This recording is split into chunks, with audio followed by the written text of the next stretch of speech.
Why glass object of old ancient civilization becomes milky in appearance? ठीक है, तो old civilisation glass मतलब glass Windows जो होते हैं पुराने, अगर आप लाल किला, रेड फोर्ट या कहीं दूसरी जगह जब पुराने बहुत पुरानी बिल्डिंग्स हैं अगर उनमें जाओगे देखने के लिए तो आपको क्या होता है कि जो ग्लास विंडोज़ होती हैं, जो ग्लास के ऑब्जेक्ट होते हैं, some time the glass objects, मतलब कभी आप वो वहाँ नहीं जाते भाई, क्या बोलते हैं उसको,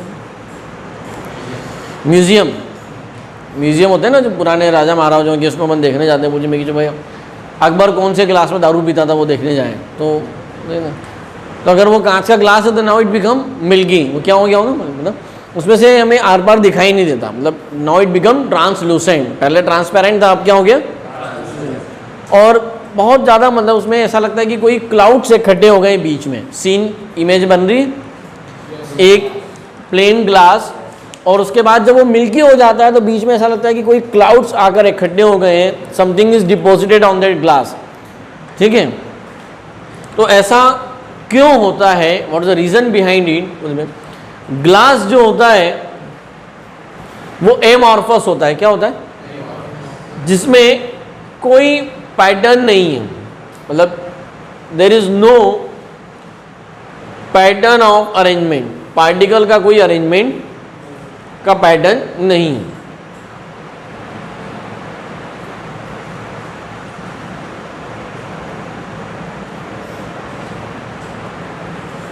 ऐसा कुछ हमने एमॉर्फस में देखा था, याद आ रहा है कि एमॉर्फस में ये पैटर्न चला, फिर थोड़ा सा ये, फिर ये, फिर ये, देन अगेन मान लीजिए ये वाला पैटर्न रिपीट हो रहा है, नहीं समझ में आ रहा। लेकिन ध्यान से देखो तो क्या होता है कि एमॉर्फस को अगर ऊपर से नीचे तक देखें तो पूरा एमॉर्फस दिखेगा, मतलब कोई पैटर्न नहीं है। लेकिन छोटे छोटे टुकड़े में देखा जाए तो इतना सा टुकड़ा क्रिस्टलाइन है, इतना सा टुकड़ा क्रिस्टलाइन है, इतना सा हिस्सा क्रिस्टलाइन हुआ, ये छोटे छोटे पार्ट क्या है, क्रिस्टलाइन है। तो व्हेनेवर, यानी जब हम इस ग्लास को, ग्लास ऑब्जेक्ट जब कंटिन्यूअसली धूप यानी हीट के कांटेक्ट में आता है, अ ग्रेजुअल हीट, तो इसके कुछ हिस्से, the some part of the glass objects become crystalline due to the effect of temperature. किसकी वजह से, अब टेम्परेचर कैसे, जैसे गर्मी आई तो बहुत गर्म हो गया, देन विंटर में ठंडा हो गया, तो ये बार बार गर्म ठंडे करने की वजह से due to the gradual heating and cooling that some part of the glass objects become crystalline and that part appear as milky. वो क्या हो जाता है, मिल्की इन अपीयरेंस दिखाई देता है। बात आई समझ में। So why glass old civilisation glass objects become milky, because some part of the amorphous solids become crystalline due to the effect of temperature। Temperature के कारण क्या होते हैं, उनके कुछ पार्ट क्रिस्टलाइन हो जाते हैं, नहीं समझे, इसलिए उनको शॉर्ट रेंज ऑर्डर बोलते हैं। मतलब देखो ना कि छोटा छोटा सा तो रिपीट हो रहा है, नहीं आया समझे, बोलो। नेक्स्ट क्वेश्चन बैंक का, Why amorphous solid are called pseudo solid? why amorphous solids are known as pseudo solid। Pseudo का मतलब ही होता है फॉल्स, इसीलिए हमने लिखा है कि amorphous solids are pseudo solid, false solid, और they are also known as super cooled liquid. अभी कुछ देर पहले मैंने आप लोगों को एक इमेज बनाने को कहा था कि देखो ऊपर वाले ने सॉलिड बनाना शुरू किया होगा तो क्या करा होगा, पार्टिकल को पास में लाना शुरू किया होगा। तो कुछ पार्टिकल्स क्या हुए, रैंडमली पास में आ गए, और कुछ पार्टिकल बहुत सिस्टमेटिक पास में आए। तो जब ऊपर वाले ने, यानी ऊपर वाला मतलब नेचर ने सॉलिड लिक्विड यानी किसी सब्सटेंस को सॉलिड बनाया होगा, किसी को लिक्विड बनाया, किसी को गैस बनाया, तो फिलोसोफर ने ऐसी कल्पना करी कि एमॉर्फस सॉलिड क्या है, कि ऐसे एक टाइप के लिक्विड ही है, लेकिन वो क्या हो गए, क्योंकि all liquids are amorphous, all gases are, अरे उनका कोई पर्टिकुलर वो नहीं होता ज्योमेट्रिकल पैटर्न, गैस तो ऐसी बिखरी भी होती है, और लिक्विड के भी पार्टिकल प्रॉपर्ली अरेंज नहीं होते हैं। तो liquid, all liquid and gases are amorphous, और ये भी एमॉर्फस ही है, लेकिन क्या हो गया, गलती से सॉलिड हो गया, तो वो क्या हो गया होगा, टेम्परेचर कम हो गया होगा इसलिए, बाकी तो एक तरह से लिक्विड ही है ना ये। तो हम इसे क्या बोलेंगे, super cooled liquid, all liquids are amorphous. बस लिक्विड को क्या कर दिया, सॉलिड कर दिया, तो एमॉर्फस बन गया ना। ठीक है, अब इसको उल्टा मत सोच लेना कि जब भी किसी लिक्विड को फ्रीज करेंगे तो एमॉर्फस ही होगा। अभी थोड़ी देर पहले बताया कि सॉलिड ऑर्गन, ये तो गैस से लेके जा रहा हूं सॉलिड में, तो पहले गैस से क्या बनाया होगा, लिक्विड से क्या बनाया होगा, सॉलिड। लेकिन कैसा बनता है, क्रिस्टलाइन। ये तो एक वर्डिंग है। अब इस वर्डिंग को हम प्रूव कैसे करेंगे, how we can prove that they are super cooled liquid because of their tendency to become flow down. जो glass, panes of glass windows, अभी थोड़ा सा आप देखो, जो विंडोज होती हैं उनमें जो ग्लास है ना, हालांकि यहाँ ग्लास लगाए कि नहीं पता नहीं, ये ग्लास है या पॉली फाइबर है, आई डोंट नो, है ना। आजकल जैसे मार्केट में बेचते हैं ना सन ग्लास, वो ग्लास नहीं, सन ग्लास तो होते ही नहीं है, वो फाइबर होते हैं, है ना, the one type of plastic जो दिखते हैं ग्लास जैसे हैं। नहीं समझे बात, समझ में आ रही है? अपने आप एलईडी ले लो, एलसीडी ले लो, वो में अपने जो मोटर बाइक, इनके जो हेडलाइट और इनके जो होते हैं वो सब ये फाइबर, मतलब ये सब जो होते हैं वो ट्रांसपेरेंट फाइबर्स आते हैं। ठीक है, दे आर नॉट ग्लास। ठीक है, तो 90% जो गॉगल्स और ये सब बिकते हैं वो फाइबर्स के बिकते हैं, ग्लास नहीं होते हैं। बेचा जाता है सन ग्लास के नाम से। ठीक है, तो जो कांच यहाँ फिट किया जाता है ग्लास विंडोज में, तो पेन्स में जो ग्लास है तो उनका जो बॉटम है, कुछ टाइम के बाद ये बॉटम कैसा हो जाता है, मोटा हो जाता है। So why bottom of panes of glass windows और doors become thick, because of the tendency to flow. क्योंकि ये है सॉलिड, लेकिन कैरेक्टर तो किसके हैं, और लिक्विड में कौन सी प्रॉपर्टी होती है, फ्लो होने की, फ्लूइडिटी की। तो ग्लास के पार्टिकल क्या हो रहे हैं, फ्लो होते होते होते हैं नीचे से कैसे होते जा रहे हैं, मोटे होते जा रहे हैं उसी में। ठीक है, तो the bottom of the glass windows become thick, it shows that they have a tendency to flow down, and it is the property of liquid. That's why the amorphous solids are known as pseudo solid or super cooled liquid. देखो उसमें अभी भी बहने की ही tendency है ना, they have a tendency to become flow. So solids, amorphous solids are known as pseudo solid or super cooled liquid. तो ऐसा कोई क्वेश्चन मैंने दिया भी होगा या उसके और में होगा, क्वेश्चन नंबर 8 के क्या लिखा है वहाँ पे, तो समझ में आ गया।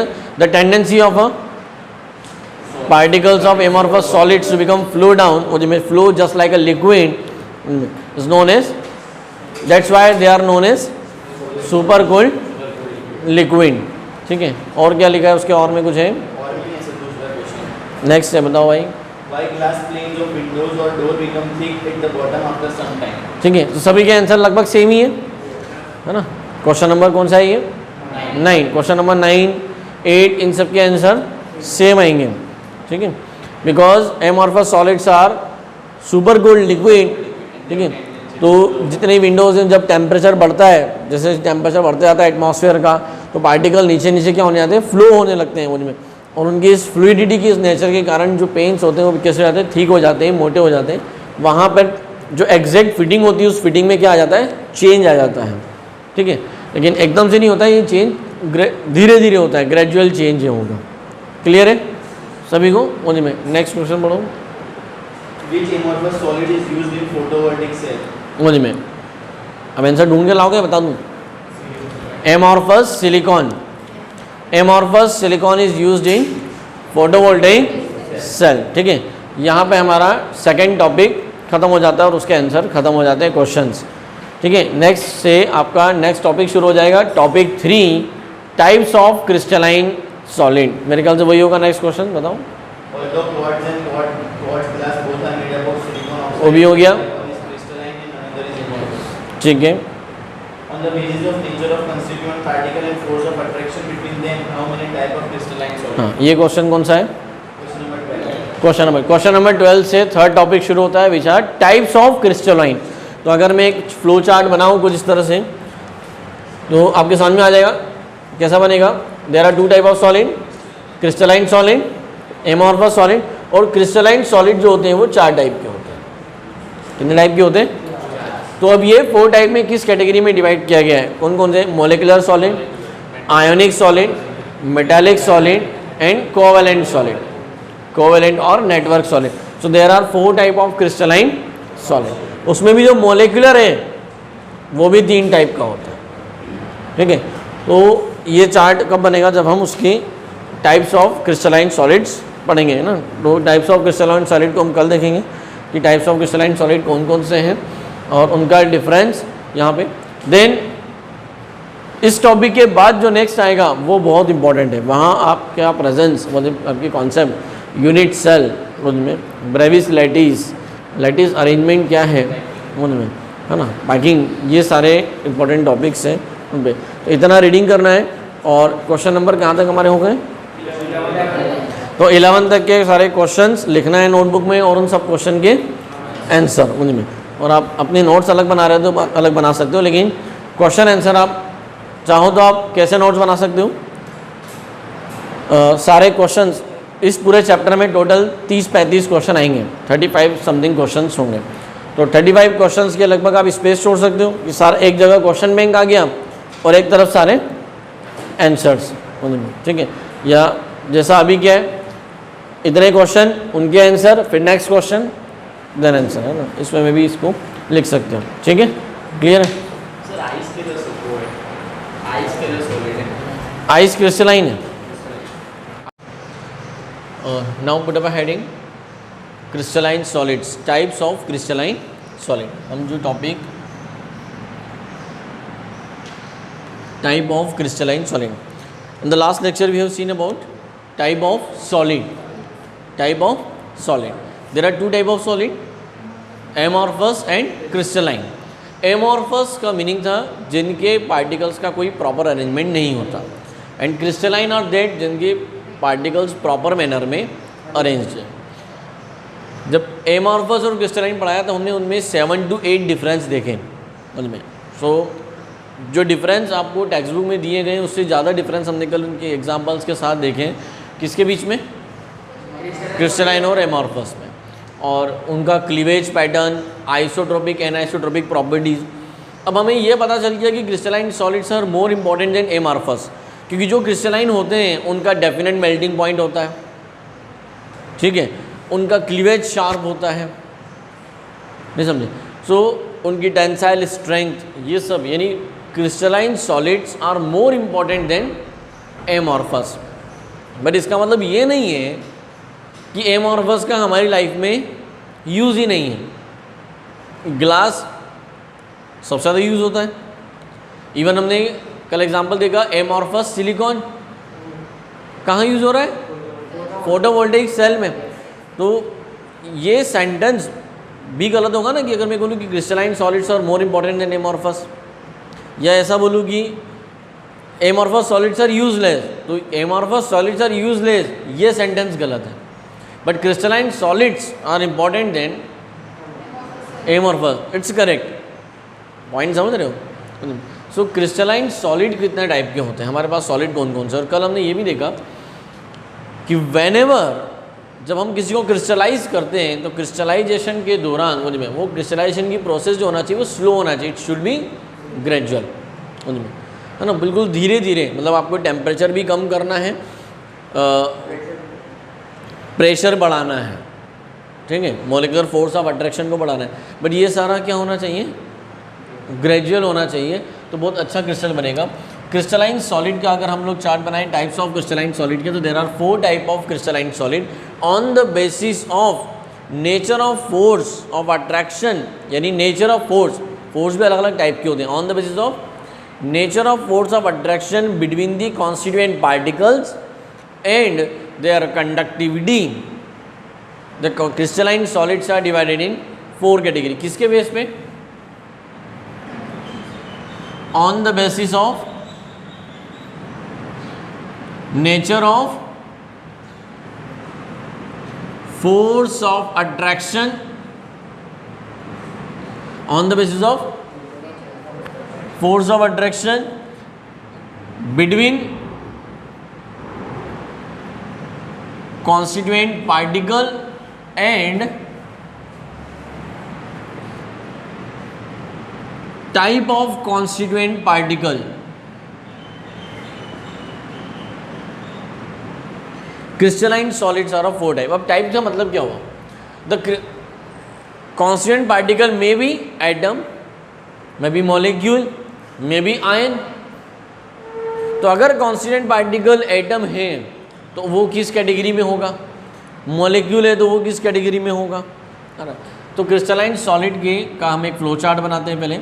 पहले समझो भी, लिखना नहीं है ना इसको, अभी सिर्फ क्रिस्टलाइन सॉलिड्स को 4 कैटेगरी में डिवाइड किया गया है। सबसे पहला molecular solid, that type of crystalline solid whose constituent particles are molecule. लेकिन इसमें और एक कैटेगरी आएगी जिसका कांस्टेंट पार्टिकल मॉलिक्यूल नहीं है बल्कि एटम है। ठीक है, तो मॉलिक्यूलर सॉलिड को भी 3 कैटेगरी में डिवाइड किया गया। Non polar molecule crystalline solid, polar molecule crystalline solid, polar molecule crystalline solid and hydrogen bonded, very good, hydrogen bonded molecule crystalline solid. Next category आती है ionic solid, then metallic bonded यानी metallic solid direct, covalent और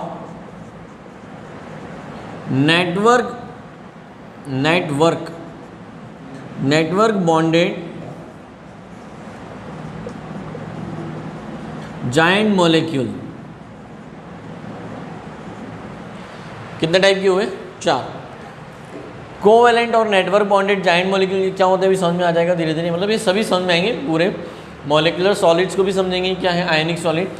but यहाँ पर type है, देखो इसका जो कॉन्स्टिट्यूएंट पार्टिकल है इस सॉलिड को जो बनाने वाला है वो मॉलिक्यूल है, लेकिन इसमें एक कैटेगरी है ये जिसका कॉन्स्टिट्यूएंट पार्टिकल एटम है, बट फिर भी उसको इस कैटेगरी में रखा क्योंकि फोर्स ऑफ अट्रैक्शन। इसलिए देखो 2 क्राइटेरिया रखे हैं, nature of force and type of constituent particle, इन दोनों के कंबाइन के बेस पर ये क्राइटेरिया बनाए गए। आयनिक solids they have constant particles are ions and the force of attraction between them is electrostatic force of attraction। तो ये भी देखते हैं। Metallic solid, metallic bonding and covalent और नेटवर्क मुझ में, तो ये कौन सा कोवेलेंट बॉन्ड है, ये किस टाइप का है वो भी हमें देखना है। क्लियर है? सो ये फ्लो चार्ट हुआ किसका? क्रिस्टलाइन सॉलिड का, टाइप ऑफ क्रिस्टलाइन सॉलिड मुझ में। अब हमको इन चारों में डिफरेंस पढ़ते हुए ये पूरा टॉपिक फिनिश होगा मुझे। सबसे पहले हम पढ़ेंगे मोलिकुलर सॉलिड। तो मोलिकुलर सॉलिड में इन तीनों के बीच में भी डिफरेंस है, वो भी साथ में साइमल्टेनियसली कवर होगा। क्लियर? तो पहले ये फ्लो चार्ट बना लो उसमें टाइप्स ऑफ क्रिस्टलाइन सॉलिड, और फिर इनमें कंपैरिजन यानी 1 बाय 1 इसकी स्टडी करते हैं। Now you can put up a heading, difference between molecular, ionic, metallic and covalent और नेटवर्क सॉलिड। तो अभी पहले पूरा समझो आपको लिखना कैसे है। और this type of table is already given in the text book में भी ऐसी कैसी टेबल बनी हुई है जैसे मैं बनाऊंगा। सो मेजर रोल कहाँ आता है हमारा समझने का। टेबल तो आपको वहाँ मिल जाएगी, बट आपको एक ट्रिक के साथ में बता रहा हूँ। I will give one of the trick so that you can remember the complete difference between all. आप उस ट्रिक से क्या कर सकते हो, पूरा डिफरेंस याद रख सकते हो। मतलब आपको ये टेबल खुद को फिलअप करना आना चाहिए। मेरा पॉइंट समझ रहे? This type of table is already given in the text book, लेकिन हमें ऐसा कॉन्सेप्ट क्लियर करना है अभी इस टॉपिक को समझते हुए कि आप खुद ही ये पूरी टेबल भर सको। तो उसमें सबसे पहले हमें याद होना चाहिए कि किन किन कैरेक्टर के बेस पे हम ये डिफरेंस पढ़ने वाले हैं, on which basis the difference between them. उसमें तो उसे याद रखने के लिए मैं यहाँ एक ट्रिक लिख रहा हूँ जो बाद में मैं रब भी कर दूंगा, इसलिए फिर ध्यान से देखिएगा। वो ट्रिक क्या है, सेंट्रल पुलिस,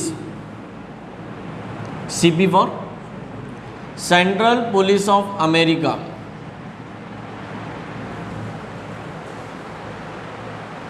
ठीक है, सेंट्रल कंडक्ट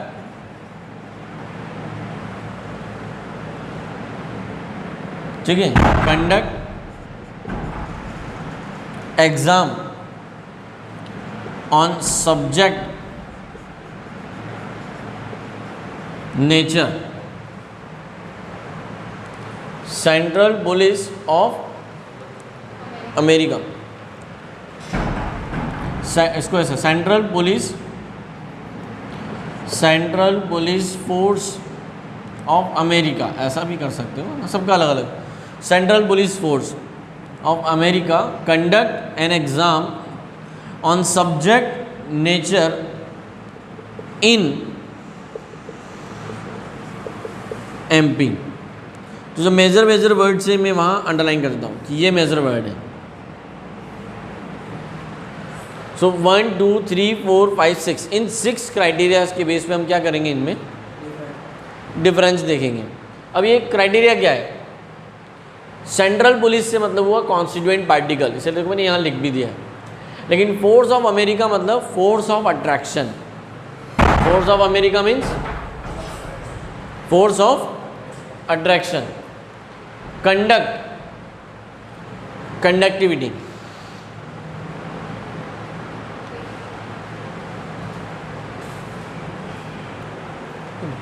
सो इस ट्रिक को बिल्कुल साइड में नोट करके रखना है। Central police CP, central police force of America conduct an exam on subject nature in MP, MP मतलब मध्य प्रदेश, ठीक है। तो इसका मीनिंग क्या हुआ, सीपी से मतलब हुआ सेंट्रल पुलिस मतलब constituent particle, force of America force of attraction, conduct यानी कंडक्टिविटी, एग्जाम एग्जाम्पल, नेचर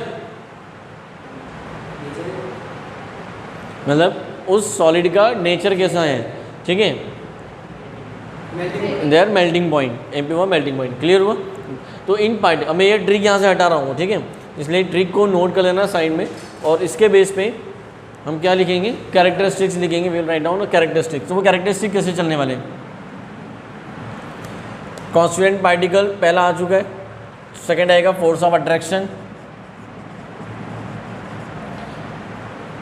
आपको सीखना क्या है, डिफरेंस समझने के साथ साथ ये पूरी टेबल आपको फिलअप करना आना चाहिए जो टेक्स्ट बुक में दी है। Third conductivity, fourth example, fifth क्या हो जाएगा, and then melting point. Okay, चलो देखते हैं। अभी पहले मोलिकुलर सॉलिड की बात करते हैं। Molecular solid that type of solid whose constant particles are molecules except non polar molecule whose constant particles are atom. उसके कांस्टेंट पार्टिकल क्या है, एटम है। लेकिन जरा याद करो थोड़ा सा 11th क्लास गैसियस स्टेट जहाँ हमने फोर्स ऑफ अट्रैक्शन पढ़े थे। How many type of force of attraction, force कितने होते हैं, Van der Waals force, Van der Waals is the force of attraction. और वेंडरवॉल फोर्स 3 टाइप का होता है, लंडन फोर्स, पोलर पोलर यानी dipole dipole force of attraction, and dipole induce dipole force of attraction. आ रहा है समझ, वेंडरवॉल फोर्स 3 टाइप का होता है। अगर यहाँ आपको याद नहीं आ रहा है तो 11th का क्या खोलना है, गैसियस स्टेट, और वहाँ फोर्स ऑफ अट्रैक्शन पढ़ना है, तब यहाँ थोड़ी सी हेल्प होगी आपको समझने। तो non polar polar, first lecture का सीन याद करो कि सॉलिड कैसे बनाए होंगे, नेचर ने इन मॉलिक्यूल को पास में लाया होगा। जैसे अब पास में आ रहे हैं तो क्या हुआ होगा, कुछ रैंडम पास में आ गए थे और कुछ सिस्टमेटिक आए। तो ये पास में कैसे आएंगे ये इस बात पे डिपेंड करता है कि उनके बीच फोर्स ऑफ अट्रैक्शन कैसा है। एक बहुत फास्ट बुला रहा है, एक बुलाना ही नहीं चाहता है। जो पास में आना ही नहीं चाहते वो सॉलिड फॉर्म में अरेंज कैसे होंगे, और आ भी गए तो सिस्टमेटिक नहीं अरेंज हो पाएंगे। So force of attraction is major role in deciding the nature of solid. तो मोलिकुलर सॉलिड, मोलिकुलर सॉलिड को हमने यहाँ पे डिवाइड किया, तो उसमें कांस्टेंट पार्टिकल क्या है, their constant particles are atoms. अब इसके एग्जाम्पल देखो, इनके एग्जाम्पल क्या है? Solid argon, solid helium. Argon क्या है? गैस है, it is a monoatomic gas, helium is monoatomic gas. तो जब इनको सॉलिड यानी क्रिस्टलाइज किया, इनको पहले गैस से लिक्विड बनाया, फिर लिक्विड से सॉलिड। बट ध्यान क्या रखना है कि जो रूम टेम्परेचर पे गैसियस फॉर्म में है, उससे आप अगर क्रिस्टलाइज कर रहे हो तो बहुत ग्रेजुअल करना है। ऐसा नहीं कि आपने प्रेशर लगाया, लिक्विड बना लिया और लिक्विड को एकदम से -100 पे रख दिया, -200 पे रख दिया, -1, -2, -5, इस तरह से। जब ग्रेजुअली लेकर जाओगे तो परफेक्ट क्रिस्टलाइन सॉलिड बनेगा, ठीक है। वरना ये होगा कि इसका नेचर है, नहीं समझे। मान लीजिए 2 स्टूडेंट है, एक्स और वाई, दोनों ने सॉलिड ऑर्गन बनाया, लेकिन एक का सॉलिड ऑर्गन क्रिस्टलाइन है और एक का सॉलिड ऑर्गन एमॉर्फस है। बोले सर ऐसा कैसे हो गया, आपने तो क्रिस्टलाइन पढ़ाया था। अरे आपके बनाने का तरीका, क्योंकि मैंने क्या कहा था कि एक ने 2 बॉक्स थे, एक ने बॉल ली, बॉक्स में टब लिया और डाल दिया सारी बॉल, और वहीं जिसने बिल्कुल टाइम लेकर सिस्टमेटिक जमाया है।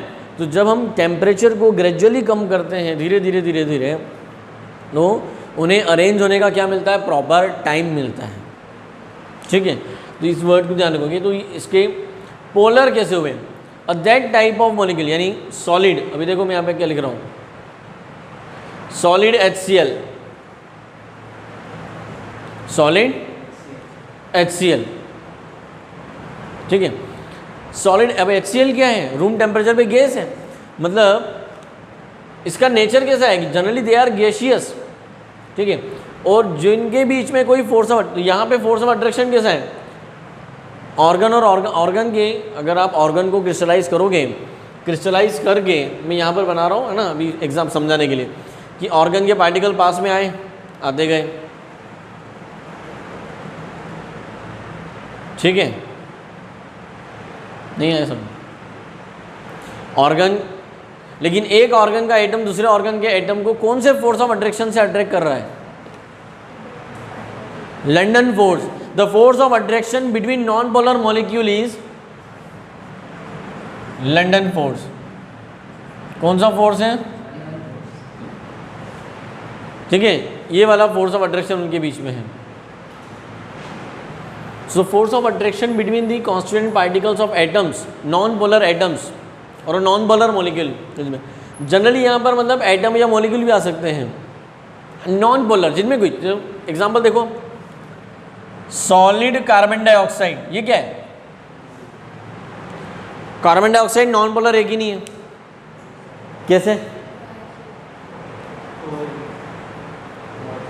कोई पोलर होगा या नॉन पोलर होगा, ये कौन डिसाइड करता है? Which physical quantity decide they are polar और non polar? They are dipole moment. अगर किसी का डाइपोल मोमेंट यानी म्यू 0 है, तो कार्बन डाइऑक्साइड का म्यू क्या है? 0 है। Why carbon dioxide is non polar in nature? क्योंकि इसका अगर C डबल बॉन्ड O ये बॉन्ड देखो, तो म्यू क्या होता है? म्यू का फॉर्मूला क्या होता है? Dipole moment mu equal to Q into D। लेकिन यहाँ पर चार्ज 0 है ना, जितना ऑक्सीजन इधर खींच रहा है उतना ये भी खींच रहा है ना। कहाँ का टॉपिक है? Topic of 11th class, chemical bonding. Carbon dioxide is non polar,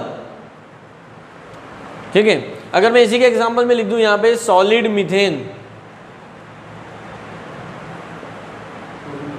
pure non polar है। मीथेन का एक मॉलिक्यूल का डाइपोल मोमेंट क्या है? 0 है। तो एक मीथेन के मॉलिक्यूल के पास में दूसरे एक मीथेन के मॉलिक्यूल के बीच में कोई फोर्स ऑफ अट्रैक्शन नहीं होता है। और लंडन फोर्स क्या है? London force is the weakest force of attraction, पूरी दुनिया का सबसे वीक। आपके और मेरे बीच में कौन सा फोर्स ऑफ अट्रैक्शन है? लंडन फोर्स, ठीक है। ये मार्कर मुझे अट्रैक्ट कर रहा है, मैं मार्कर को, लेकिन ऐसा तो नहीं कि मार्कर मुझे खींचता जा रहा है अपनी तरफ, मैं उसको खींच रहा हूँ, ठीक है। मैं यहाँ बैठा हूँ वो में, और वो 80 साल का बूढ़ा जो बाइडेन 78 ईयर का है ना, वो मुझे खींच रहा है, मैं उसको खींच रहा हूँ। बोले सर कैसे? दुनिया के हर पार्टिकल के बीच एक फोर्स ऑफ अट्रैक्शन लग रहा है जो सबसे वीक है, और उसे कहते हैं लंडन फोर्स। क्या बोलते हैं? Is the London force is the weakest force of attraction. कैसा हुआ? बहुत वीक। तो यहाँ पर मतलब कौन आएंगे, non polar atom and non polar molecule. और जनरली ऑल दोज एटम और molecule which are non polar and they have very weakest force, वो किस फिजिकल स्टेट में मिलेंगे रूम टेम्परेचर पे,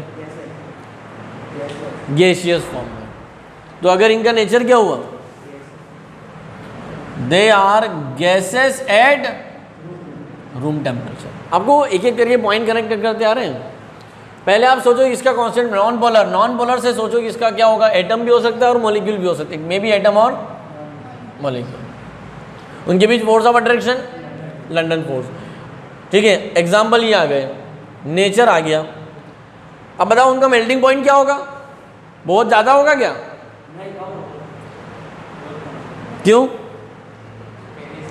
क्योंकि रूम टेम्परेचर पे ही गैस है, तो बहुत कम टेम्परेचर पे तो लिक्विड होंगे वो, उनका लिक्विड स्टेज ही माइनस में आता है, और सॉलिड तो और माइनस में, नहीं है समझ में, -100, -120, -170, इतने कम टेम्परेचर पे तो वो सॉलिडिफाई होते हैं। दे have very very low melting point, yes और नो। मेरे जितना अच्छे से समझोगे आपको ये पूरी टेबल फिलअप करते आना चाहिए। अगर आपको कांस्टेंट पार्टिकल पता है, आपको उसके बीच का फोर्स ऑफ अट्रैक्शन पता है, मतलब ये लाइन याद है, तो ऑटोमेटिक सारे पॉइंट्स बाहर आते जाएंगे। जैसे यहाँ मैंने एग्जांपल HCl यहाँ लिख दिया, जबकि एग्जांपल यहाँ लिखना है मुझे सॉलिड HCl। तो HCl एक पोलर मॉलिक्यूल है, कैसे है, हाइड्रोजन और क्लोरीन के बीच कोवेलेंट बॉन्ड है, क्लोरीन इलेक्ट्रोनेगेटिव है, इसके इलेक्ट्रॉन खींचता है, इसलिए क्लोरीन पे पार्शियल माइनस है और हाइड्रोजन पे पार्शियल प्लस है, प्लस और माइनस एक दूसरे को अट्रैक्ट कर रहे हैं, तो इसका डायपोल मोमेंट म्यू क्या ग्रेटर देन 0 है। तो अगर एक HCl के पास में दूसरा HCl रखूंगा तो क्या होगा, इसका प्लस इसके माइनस को क्या करेगा, अट्रैक्ट करेगा, which is known as dipole dipole force of attraction. तो इसके कांस्टेंट पार्टिकल क्या है, पोलर मॉलिक्यूल, कैसे है, जिनके बीच फोर्स ऑफ अट्रैक्शन कौन सा है, dipole dipole force of attraction.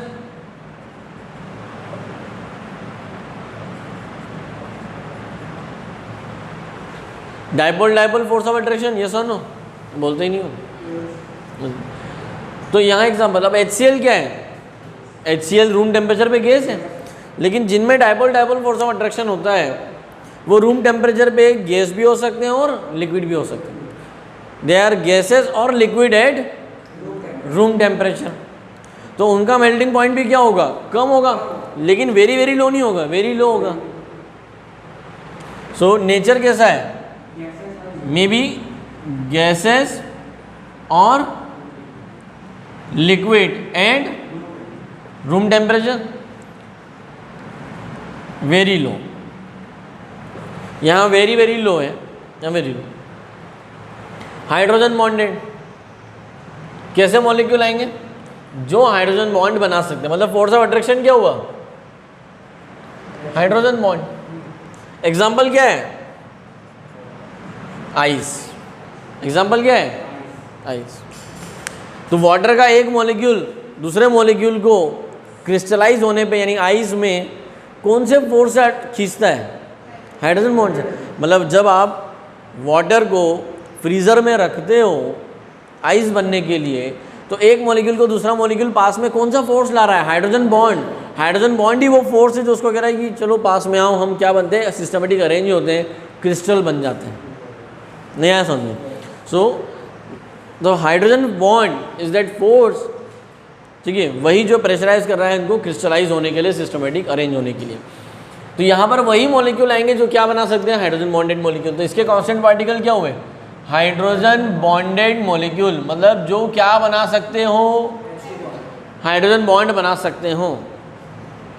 यहाँ पर नॉन पोलर एटम, जैसे मैं अगर बोलूँ सॉलिड ऑक्सीजन, अगर ऑक्सीजन को क्रिस्टलाइज करूँ जो सॉलिड ऑक्सीजन, तो ऑक्सीजन भी क्रिस्टलाइज हो जाती है। नहीं आया समझ में। तो इसके कांस्टेंट पार्टिकल कैसे होने चाहिए, non polar. Their constant particle should be non polar, मतलब उनका डायपोल मोमेंट 0 होना चाहिए, इनका म्यू ग्रेटर देन 0 होना चाहिए। और यहाँ हाइड्रोजन बॉन्डेड है तो हाइड्रोजन बॉन्डेड में थोड़ी बहुत पोलैरिटी होती है, मतलब म्यू 0 नहीं होता। But hydrogen bonded force is stronger than dipole dipole, dipole dipole से स्ट्रॉन्ग होता है, इसलिए they are liquid at room temperature. ये रूम टेम्परेचर पे क्या होते हैं? ये लिक्विड होते हैं, ठीक है। इसलिए इनका मेल्टिंग पॉइंट क्या है? लो है, वेरी वेरी लो नहीं है, वेरी लो भी नहीं। क्लियर हुआ? कांस्टेंट पार्टिकल्स समझ में। Now what are the constant particles of ionic solid? Ions. जैसे एग्जांपल क्या है? Sodium chloride, caesium chloride, and most of the ionic compounds are crystalline. Most of the ionic compounds are. तो Na+ और Cl- के बीच कौन सा force of attraction है? दो आयन कौन से फोर्स से जुड़े होते हैं? इलेक्ट्रोस्टैटिक फोर्स, कूलम फोर्स है ना।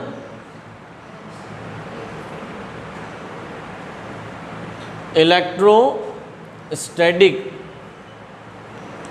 Force of attraction. अब इलेक्ट्रोस्टैटिक क्यों बोला?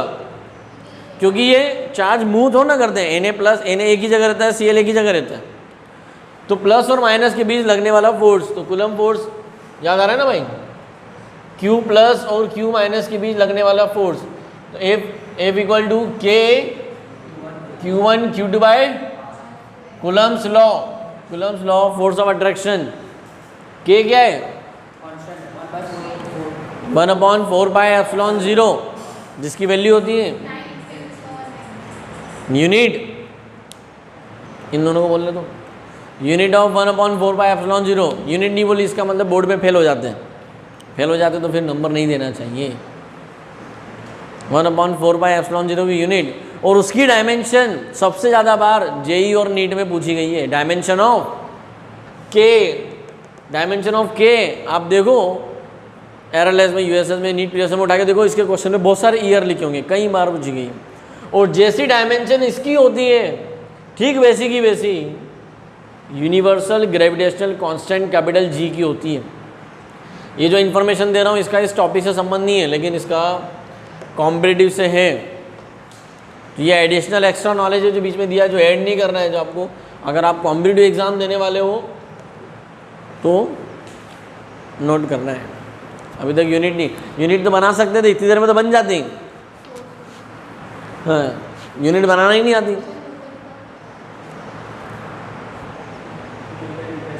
न्यूटन मीटर स्क्वायर पर कूलम स्क्वायर, अरे इसी से बन जाती है। फोर्स की यूनिट क्या है? न्यूटन। डिस्टेंस की यूनिट मीटर, मीटर का स्क्वायर तो न्यूटन इंटू मीटर स्क्वायर, और चार्ज की यूनिट कूलम, कूलम का स्क्वायर। फॉर्मूले से यूनिट बनाना नहीं आता, मतलब 9th क्लास अच्छे से नहीं पढ़ी तो के का ही तो निकाला। के को सब्जेक्ट बनाया ना, के का यूनिट कैसे निकालेंगे? के = फोर्स इंटू r²/q²। फोर्स का यूनिट न्यूटन, डिस्टेंस का यूनिट मीटर, मीटर का स्क्वायर, चार्ज का यूनिट कूलम, कूलम का स्क्वायर। बन गई ना यूनिट। और इसकी क्या पूछेंगे? डायमेंशन। क्या आएगी? नहीं आया समझ में? सब्जेक्ट बनाकर यूनिट बनाना नहीं आए तो फिर मतलब ही क्या? चलो, so constant particles of ionic solids are ions. Force of attraction, electrostatic force of attraction, ठीक है। एग्जाम्पल ये रहे। ये कैसे होते हैं? इनका नेचर क्या है? They are solid at room temperature, they are solid at room temperature, solid at. इनका मेल्टिंग पॉइंट क्या होता है? हाई होता है। They have high melting point. Difference between ionic bond and covalent bond 11th class याद करो। Covalent compounds are gas और liquid at room temperature, why ionic compounds are solid at room temperature. Melting and boiling point of ionic compounds are very very high as compare to covalent compound, क्योंकि electrostatic force मतलब इन सभी force से क्या है? Strong है। It is the strongest force of attraction after the nuclear force. सबसे ज़्यादा क्या है? उसके बाद इलेक्ट्रोस्टैटिक फोर्स। बात समझ में आई? न्यूक्लियर फोर्स मतलब जो न्यूक्लियॉन्स में होता है, न्यूक्लियस के अंदर प्रोटॉन और न्यूट्रॉन के बीच जो फोर्स है वो। हो गए सारे पॉइंट? मुझ में अभी कंडक्टिविटी सबकी देखते हैं एक साथ। आप सबको पता है covalent compounds are bad conductor of heat and electricity. तो ये सभी की सभी क्या है? इंसुलेटर। मतलब क्या बोलेंगे उन्हें?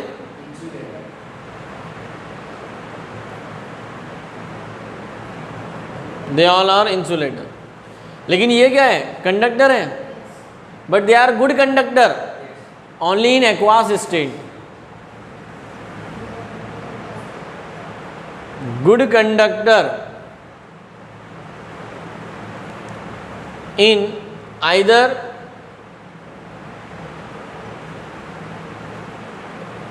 aqueous or molten।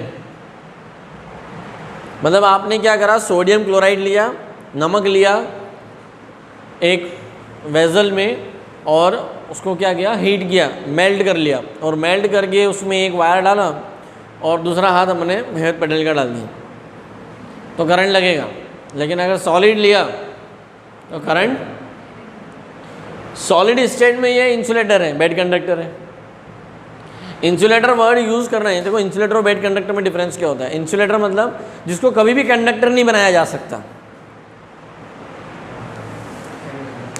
और बेड कंडक्टर का मतलब ये हुआ कि किसी न किसी कंडीशन पे हम उसको चेंज कर सकते। इंसुलेटर होगा मतलब कुछ भी कर लो, they can never be conductor, तो कभी भी। फर्क समझ में आया? चलो अब आप metallic solid. What are metallic solid? The constant particles are metallic atoms. देखो यहाँ वर्ड कितना खतरनाक लिखा है, मेटालिक एटम्स। और इसके एग्जांपल्स आपको बहुत ज़्यादा पिक्चर क्लियर होगी। सॉलिड आयरन, तो आयरन सॉलिड ही होता है, नेचुरल हमको मिलता है। आयरन, कॉपर, ठीक है, जिंक, जितने भी हमारे मेटल्स हैं, most of the metals metallic elements, most of the metallic elements, most of the solid metallic elements are come under this category. तो अगर आप मेरे पास आयरन की एक शीट लेकर आए, ये आयरन का एक पीस लेकर आए, तो आयरन ये जो सॉलिड फॉर्म में है ये क्रिस्टलाइन ही होता है। नेचर में जो आयरन मिलता है, आयरन के जो पार्टिकल्स मिलते हैं, या जो हम आयरन को सॉलिडिफाई करके मेल्ट करके जो उसकी बड़ी बड़ी रॉड और ये सब बनाते हैं ना, वो क्रिस्टलाइन ही होती है। क्या होती है? तो आयरन की रॉड हो गई, आयरन की शीट हो गई, आयरन का बॉक्स हो गया, उनमें या आपने कॉपर या जिंक के बनाए, तो उनके जो कॉन्स्टिट्यूएंट पार्टिकल हैं वो क्या है? एटम है। क्योंकि what is the difference between element and compound? Very good, मुझ में इतना फटाफट डिफरेंस याद आना। All element are made up of atoms while all compounds are made up of molecule. Element किसके बने होते हैं? एटम के बने होते हैं, the smallest particle of element. तो इनका सबसे स्मॉलेस्ट पार्टिकल क्या हुआ? एटम ही हुआ। लेकिन वो कैसे? Metallic atom. यहाँ कांस्टेंट पार्टिकल एटम नहीं लिख सकता, नहीं समझा? कैसा होना? मेटल, तो यहाँ पे सारे मेटल आएंगे। तो एक आयरन और आयरन के बीच जो फोर्स ऑफ अट्रैक्शन है, वो कौन सा फोर्स ऑफ अट्रैक्शन है? उनके बीच जो फोर्स ऑफ अट्रैक्शन है वो है मेटेलिक बॉन्डिंग। लेकिन मेटेलिक बॉन्डिंग होती क्या है? तो देखो ये आप लोग फर्स्ट टाइम पढ़ोगे मेटेलिक बॉन्डिंग क्या होती है। तो मेटेलिक बॉन्डिंग को समझाने के लिए मैं वहाँ एक फिगर बना रहा हूँ, पर उसको बाद में हटा दूंगा, इसलिए आप ध्यान रखोगे कि इसको नोट कर लोगे, पहले समझ लो। इस डिफरेंस को समझना उन स्टूडेंट्स के लिए बहुत आसान है जिन्होंने क्या पढ़ रखा हो? सेमीकंडक्टर। क्या पढ़ाओ? सेमीकंडक्टर पढ़ने से आप दो वर्ड पढ़ लेते हो, valence band and conduction band. लेकिन जिन्होंने सिर्फ 11th पढ़ा हो तो उनको वैलेंस तो पता है कि वैलेंस शेल क्या होती है, द आउटर मोस्ट शेल, जहाँ पे वैलेंस इलेक्ट्रॉन होते हैं। वैलेंस शेल के ऊपर एक और शेल होती है जिसको बोला जाता है कंडक्शन शेल, ठीक है। और जितने भी मेटल्स, मेटेलिक एलिमेंट्स जो गुड कंडक्टर होते हैं, उनके फ्री इलेक्ट्रॉन क्या करते हैं? वैलेंस बैंड से निकलकर कंडक्शन बैंड में चले जाते हैं। कहाँ चले जाते हैं? कंडक्शन बैंड में।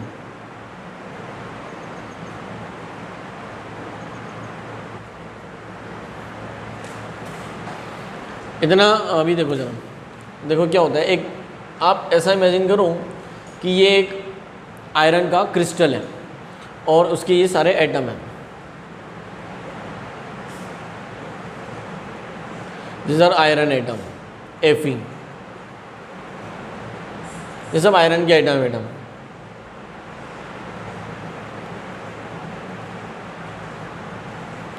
अब इनमें क्या होता है, what they have tendency, the outermost valence electron have tendency to move into conduction band. तो ये इलेक्ट्रॉन यहाँ से निकलकर यहाँ इकट्ठे हो जाते हैं। इसमें सभी एटम के इलेक्ट्रॉन निकल गए, इन सब में भी आयरन के एटम है, और इसे बोलते हैं सी ऑफ इलेक्ट्रॉन। क्या बोलते हैं? समुद्र। ऐसा लगेगा कि ये सब एटम इलेक्ट्रॉन के समुद्र में क्या करें, डूबे हुए हैं, और जहां से ये निकलते हैं वहां पर आ जाता है प्लस चार्ज, और इलेक्ट्रॉन पे कौन सा चार्ज है? नेगेटिव। इलेक्ट्रॉन कंडक्शन बैंड में क्या है? एटम से बाहर नहीं गया। अगर एटम से बाहर चला गया तो आयन बन जाएगा ना।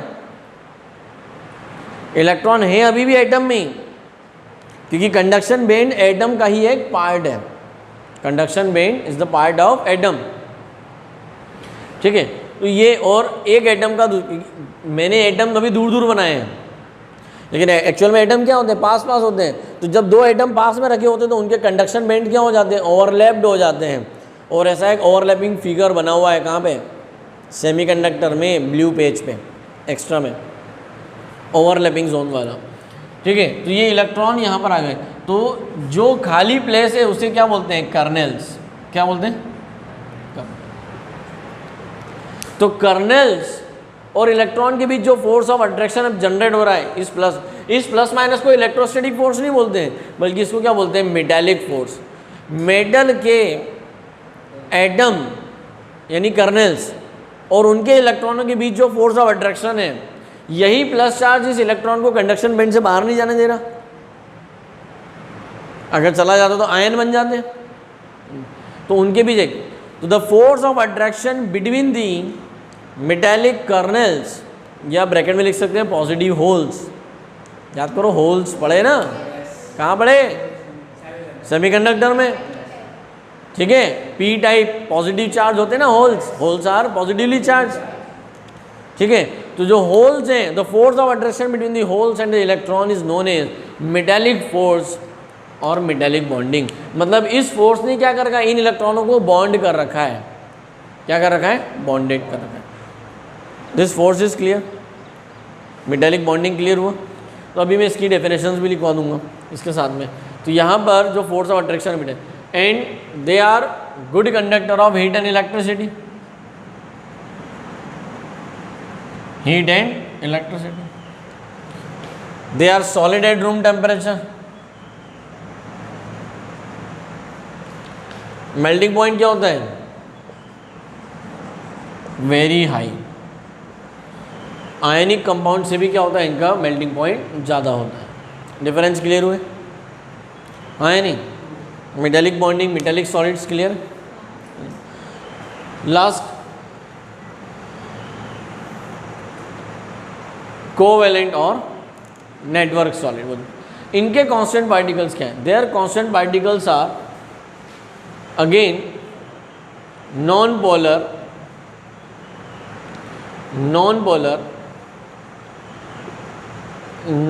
पोलर एटम और मॉलिक्यूल। बट इन नॉन पोलर एटम और मॉलिक्यूल के बीच जो बॉन्ड है वो कौन सा बॉन्ड है? कोवेलेंट बॉन्ड है। तो आप बोलोगे देखो नॉन पोलर एटम मॉलिक्यूल तो यहाँ भी आ रहे थे, ठीक है, लेकिन यहाँ नॉन पोलर एटम मॉलिक्यूल के बीच में लंडन फोर्स है, मतलब उनके बीच कोई बॉन्ड, लेकिन यहाँ कौन सा बॉन्ड है?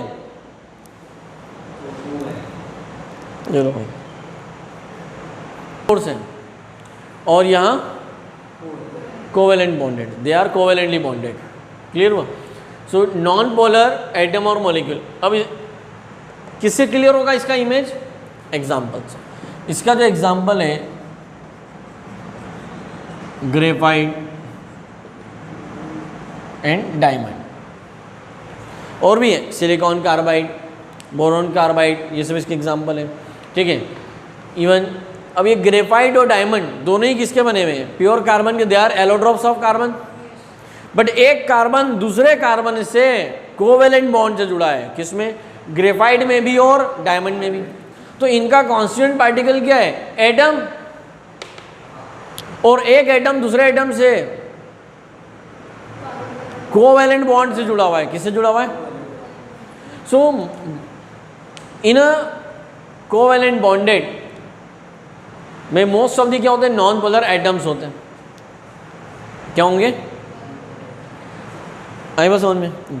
और ऐसा नहीं, ये सब जुड़ जुड़कर एक जायंट स्ट्रक्चर बनाते हैं। तो हम ग्रेफाइट और डायमंड का स्ट्रक्चर भी देखेंगे। दे हैव अ टेंट, मतलब इनका जो क्रिस्टलाइन सॉलिड होता है ये एक बहुत बड़ा मॉलिक्यूल होता है। तो ग्रेफाइट और डायमंड दोनों के जायंट स्ट्रक्चर हमें टेक्स्ट बुक में दिए हैं और वो मैं यहाँ पे भी ड्रॉ करूँगा अभी, जब हम क्वेश्चन बैंक का एक क्वेश्चन कवर करेंगे तब। अभी तो हम क्वेश्चन बैंक का वो क्वेश्चन कवर कर रहे हैं कि how many type of crystalline solid and right down the difference between all 4 type of crystalline solids. समझ कैसे होते हैं? अगर हम इनकी बात करें नेचर, तो they are solid and room temperature. ठीक है, जनरली तो ये गुड कंडक्टर होते हैं। ये एग्जाम्पल आपका यहाँ आ गया।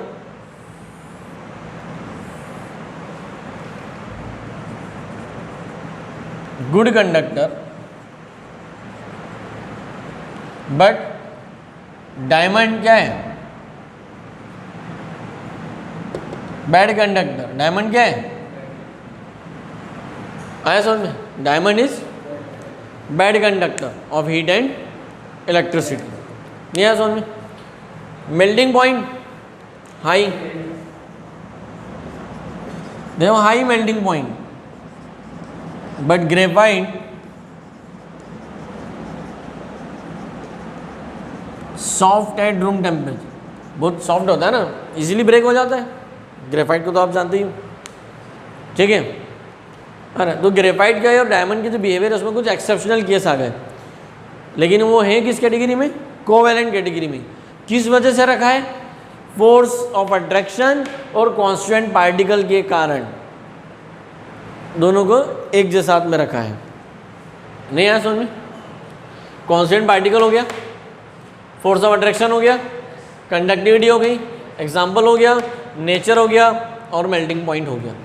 These are the differences between molecular, ionic, metallic and covalent solid. Clear है? तो आपको ये पूरा यहाँ पे भी एक टेबल बनी है और ऐसी की ऐसी टेबल टेक्स्ट बुक में भी है। ठीक है, बोले सर हम कौन सी टेबल बनाएं? प्रायोरिटी में इस टेबल को ही कहूँगा मुझ में कि आप वहाँ से रीड करके इस टेबल को समझकर उसको रीड करके खुद ये एक टेबल बनाओ, यानी मन से। कैसे? कैरेक्टर के बेस पे। अगर ये पूरी टेबल रब कर दूँ और अगर आपने लेक्चर अच्छे से समझा हो तो आप सिर्फ ये देखो कि अगर मैं ये बोला कॉलम छुपा दूँ और आप सोचो कि नॉन पोलर मोलिकुलर सॉलिड का कांस्टेंट पार्टिकल कौन होगा? नॉन पोलर एटम या मोलिक्यूल। उनमें फोर्स, नॉन पोलर में लंडन फोर्स।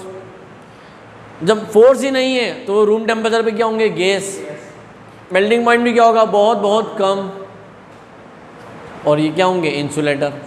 तो automatically you can create the difference और पॉइंट इनके कैरेक्टर्स। अब एग्जाम में ऐसा भी क्वेश्चन आ सकता है, बोर्ड एग्जाम में, write down the characteristics of non polar molecular solid. तो जो डिफरेंस है वही उनके क्या है? Characteristics. What are the properties of ionic solid? तो ये सारी प्रॉपर्टीज है। जो डिफरेंस है वही क्या बन जाएगी? प्रॉपर्टी बन जाएगी। नहीं, और ये इतने सारे एग्जाम्पल क्या मिल गए आपको? All these are examples of crystalline solid. ये सब एमॉर्फस और क्रिस्टलाइन में हमने डिफरेंस पढ़े थे ना, नहीं आया समझ में? तो हमारे क्वेश्चन बैंक के हिसाब से देखोगे तो आपको ये डिफरेंस क्लियर हो जाएंगे। अब आपको मुझे मेटालिक बॉन्ड की डेफिनेशन लिखवानी है कि मेटालिक बॉन्ड क्या होता है। ठीक है, कर्नल्स का फोटो बनाने में क्या आप एक बना लो, मैंने समझा दिया, पर मेटालिक बॉन्ड की डेफिनेशन में और नोट करवा देता हूँ पूरा। ये डिफरेंस आपको नोट करना है ना, पहले नोट कर लो, फिर बचे हुए क्वेश्चन बैंक के हम आंसर्स देखते हैं।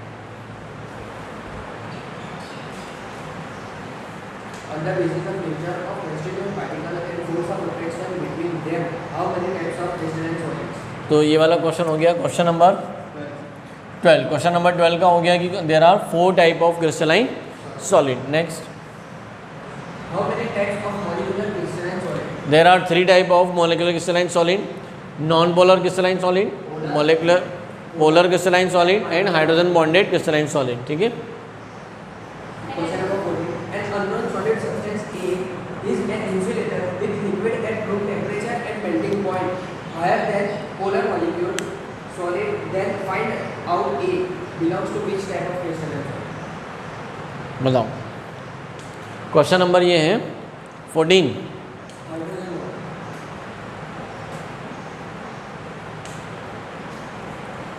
फिर से बोलो. An unknown solid substance A is insulator with रुको. liquid at room temperature. अब ए क्या है? Insulator. इंसुलेटर है, लिक्विड है, at room temperature. Then And melting point higher than polar molecule solid. Melting point भी क्या है उसका? पोलर क्रिस्टलाइन सॉलिड से ज़्यादा है. तो इन तीन कैरेक्टरिस्टिक के बेस में देखो तो ए क्या है? Hydrogen bonded crystalline solid. तो ऐसे क्वेश्चन, ऐसा ही एक सिमिलर टाइप का क्वेश्चन आपको इंटेक्स में मिलेगा. तो उसी को मॉडिफाई करके ये एक बनाया है. तो जब आप वो सॉल्व करोगे, ये सॉल्व कर लिया तो वो ऑटोमेटिक होगा. मतलब कैरेक्टरिस्टिक्स अगर आपको याद है तो आप किसी भी अननोन क्रिस्टलाइन सॉलिड को क्या कर सकते हो? आइडेंटिफाई. इवन सम टाइम ऐसा क्वेश्चन नीट में भी आ जाता है. नीट में, जेई में तो नहीं. ठीक है, नीट में ऐसा क्वेश्चन बन जाता है. ठीक है. Next. Which type of crystalline solids are good conductor of heat electricity in solid as well as liquid state and also have higher melting point? कौन होता है भाई? Metal. Metallic solid.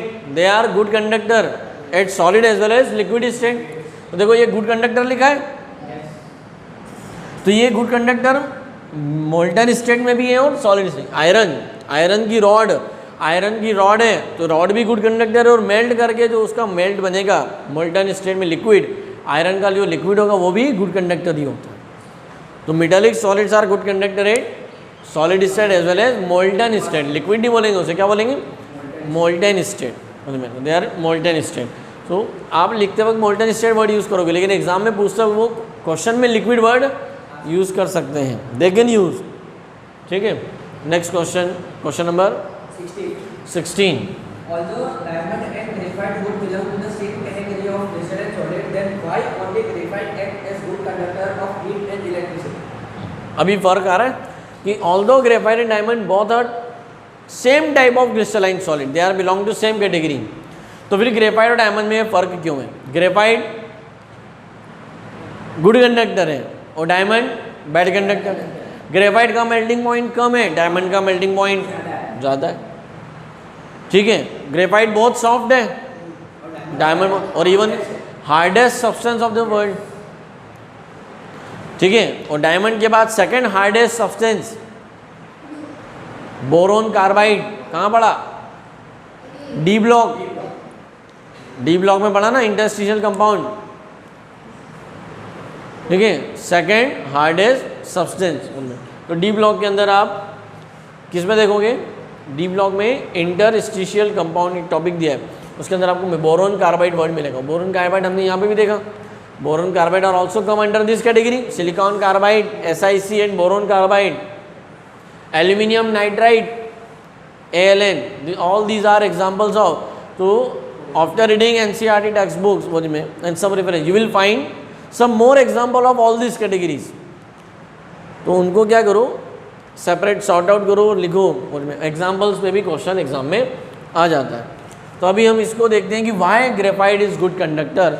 ये समझने के लिए आपको ग्रेफाइट और डायमंड का क्या बनाना पड़ेगा? स्ट्रक्चर. ग्रेफाइट का स्ट्रक्चर कैसा है पहले वो देखते हैं. ग्रेफाइट का स्ट्रक्चर कुछ ऐसा है.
कार्बन की वैलेंसी कितनी होती है? 4। मतलब कार्बन मैक्सिमम कितने बॉन्ड बना सकता है? 4। ये सब जो डॉट है ये कार्बन है। एक कार्बन यहाँ कितने बॉन्ड बना रहा है? 1 2 3। अब 1 carbon is surrounded by 3 covalent bond, और ये एक लेयर और एक दूसरी लेयर है। याद करो कल हमने जब ऐसे पार्टिकल्स को अरेंज करे तो लेयर बनाई थी। ये एग्जांपल देखो, 1 बॉल, 2 बॉल, 3 बॉल, 4 बॉल, फिर इन 4 बॉल के पीछे 4 बॉल रखी थी और क्यूब बना था। तो पहली लेयर के पीछे क्या है? दूसरी लेयर है। तो ये सब सॉलिड्स जो होते हैं ना वो लेयर में होते हैं। एक पार्टिकल का अरेंजमेंट, फिर उसके नीचे दूसरी पार्टिकल की रो, फिर तीसरे तो ये इस तरह से अरेंज है। तो एक लेयर के नीचे क्या है? दूसरी लेयर है, और उस लेयर के बीच में क्या है? डिस्टेंस है। ठीक है। अब 1 layer of graphite can easily slip over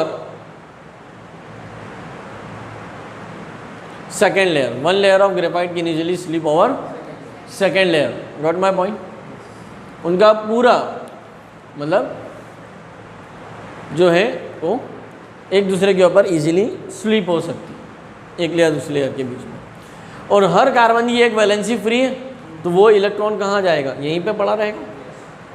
the 1 electron of every carbon is free, और वो इस पूरे क्रिस्टल में फ्रीली घूम रहा है। Because of the 1 free electron in graphite, the each carbon is surrounded by 3 covalent bond and 1 electron is free. Because of this presence of free electron, the graphite is act as good conductor of heat and electricity. लेकिन अगर diamond का figure बनाए तो diamond की structure कैसी?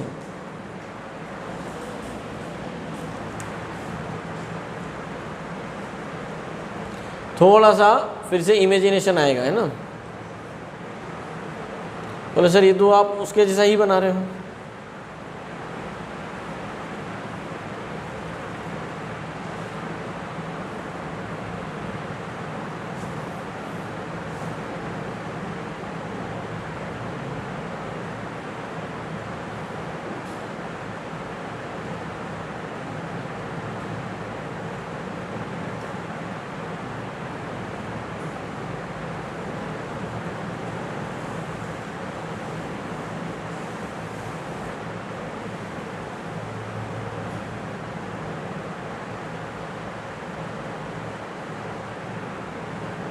ये इस layer के ठीक ऊपर ही है, और ये जो ये वाला जो कार्बन है ये इससे जुड़ा हुआ है।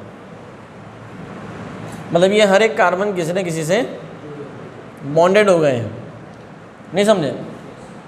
देखो अब इसको अलग से देखो, यहाँ पे यहाँ देखोगे तो ये कार्बन, मतलब इसके सामने और एक रिंग बना दूँ मैं ऐसे, तो ये कार्बन 3 से जुड़ा हुआ है, लेकिन इसका जो चौथा बॉन्ड बन रहा है वो इसके ऊपर वाले, मतलब यहाँ पर सेकेंड लेयर ठीक एग्जैक्टली इसके ऊपर ही है, और फर्स्ट लेयर और सेकेंड लेयर के बीच बहुत बहुत कम डिस्टेंस है, जिससे इसके कार्बन का 4th इलेक्ट्रॉन फ्री नहीं है, मतलब इसका 4th बॉन्ड बन रहा है। The each carbon of diamond is surrounded bye 4 covalent bond, while each carbon of graphite is surrounded by 3 covalent bond. So 1 electron of graphite is free while no electron of diamond is free. That's why diamond act as bad conductor. ठीक है, but एक layer और दूसरी layer के बीच बहुत ज़्यादा distance होने की वजह से ये सॉफ्ट हो गया है, और एक ही लेयर दूसरी लेयर के ऊपर आ गई तो ये बहुत हार्ड बन गया, और ये इतना हार्ड बन गया है, ठीक है, कि इससे बड़ी बड़ी रॉक्स को काटा जाता है। जो अपने बोरवेल करवाते हैं, बोरिंग की जो मशीन आती है उसमें ऊपर जो क्या लगा होता है, डायमंड लगे होते हैं, ठीक है। बड़े बड़े चट्टानों को, रॉक्स को कट करने के लिए, माउंटेन्स को कट करने के लिए जो यूज़ किया जाता है वो डायमंड का यूज़ किया जाता है, डायमंड का। नहीं समझे? वो एक बहुत अच्छा कटर बन जाता है। नहीं है समझे? बुरा। अब यहाँ आपको कॉम्पिटिटिव एग्जाम वालों को ये सब डिस्टेंस भी याद करना पड़ेगा। अब ये डिस्टेंस कितनी है? देखो, carbon carbon bond length, the distance between first layer and second layer in graphite is more than the carbon carbon bond length, मतलब एक लेयर और दूसरी लेयर, इसके नीचे तीसरी लेयर आएगी, तीसरी के नीचे चौथी आएगी, तो फर्स्ट लेयर सेकंड लेयर के बीच जितनी डिस्टेंस है उतनी ही सेकंड और थर्ड के बीच में होगी। लेकिन एक कार्बन और दूसरे कार्बन मतलब ये जो बॉन्ड लेंथ है उससे ये ज़्यादा है, तो क्या बोलेंगे? Distance between two layer is more than carbon carbon bond length. और एक कार्बन और कार्बन के बीच की सिंगल बॉन्ड लेंथ होती है 1.54 एंगस्ट्रॉम। कितनी होती है? सिंगल बॉन्ड की जो बॉन्ड लेंथ होती है 1.54 एंगस्ट्रॉम होती है। ठीक है, आप अलग अलग यूनिट में उसको चेंज कर सकते हो। तो यहाँ पर आपको 341 पिकोमीटर ऐसे पिकोमीटर में एनसीईआरटी में डेटा मिलेगा, वो डेटा को ध्यान से देखो। वहीं in case of diamond the distance between two layer is less than the carbon carbon bond length. Because of this the graphite act as solid lubricants. lubricants क्या होते हैं? lubricants मतलब ऑयल। मशीन्स में फ्रिक्शन को कम करने के लिए हम क्या यूज़ करते हैं? ऑयल्स का यूज़ करते हैं ना, दो पार्ट्स के बीच में फ्रिक्शन नहीं हो। तो ऐसी मशीनें जहाँ पर हम ऑयल नहीं लगा सकते वहाँ हम क्या कर सकते हैं? जैसे दो मशीन है तो मशीन का जो एक हिस्सा है वो क्या बना दो? ग्रेफाइट का बना दो। दूसरी मशीन का भी तो एक ग्रेफाइट दूसरे ग्रेफाइट की क्या होगा? सॉलिड लुब्रिकेंट का काम। नहीं समझे? मैं क्या कर सकता हूँ? वहाँ पे ग्रेफाइट का लेयर बना सकता हूँ। तो graphite is the best solid lubricant, वो दुनिया का सबसे अच्छा लुब्रिकेंट है, ऑयल है। सॉलिड लुब्रिकेंट, सॉलिड ऑयल मतलब आप क्या करो, मशीन के पार्ट्स में ही क्या करो, ग्रेफाइट का पार्ट्स बना दो। पूरा आप आयरन का बनाओ लेकिन आगे का हिस्सा क्या बना दो? तो एक ग्रेफाइट दूसरे ग्रेफाइट के बीच क्या होगा? इजीली स्लीप होगा, फ्रिक्शन लेस होगा ना। नहीं समझ में आया? तो why graphite act as solid lubricant? Because of the structure of its, because of its structure in which the distance between two layer is more than the carbon carbon bond length. या ऐसा ही पूछ सका जाता है, one layer of graphite, why one layer of graphite can sleep over? Because of large distance between the two layer, because of the large distance between two layer. Picture clear है? में अभी क्वेश्चन नंबर फिर से repeat करो, कौन से question का answer हम देख रहे थे? क्वेश्चन नंबर 16, क्वेश्चन बैंक का पढ़ो। Although diamond and graphite both belongs to same category of crystalline solid, then why only graphite acts as good conductor of heat and electricity? तो इस क्वेश्चन के आंसर में क्या लिखना है? Because why graphite acts as good conductor?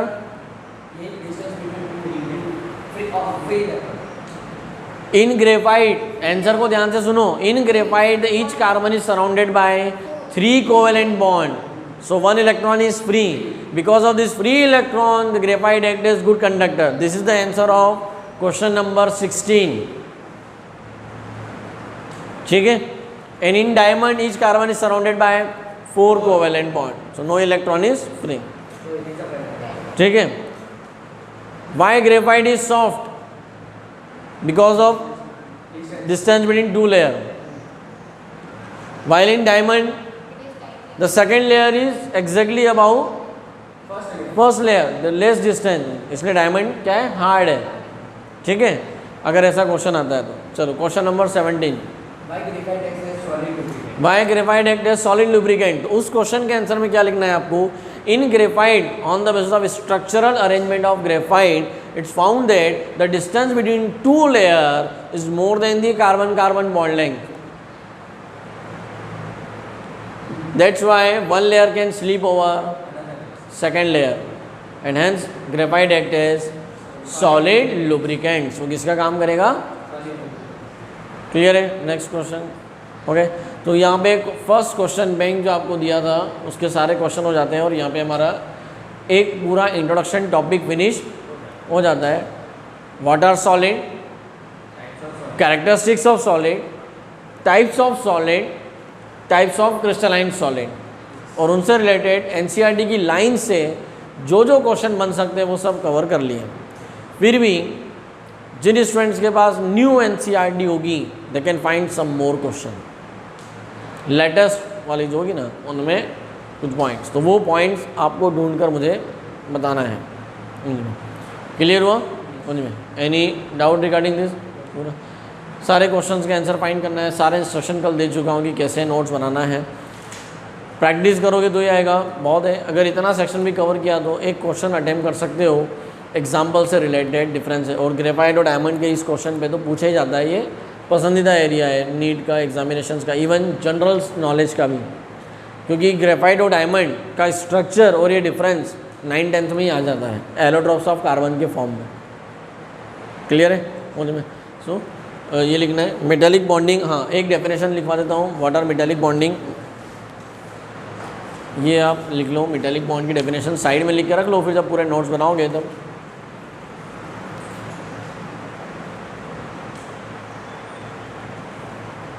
The force of attraction between positively charged metallic kernels,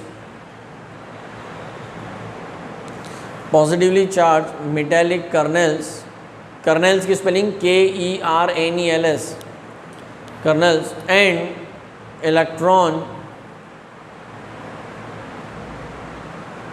is known as metallic bonding,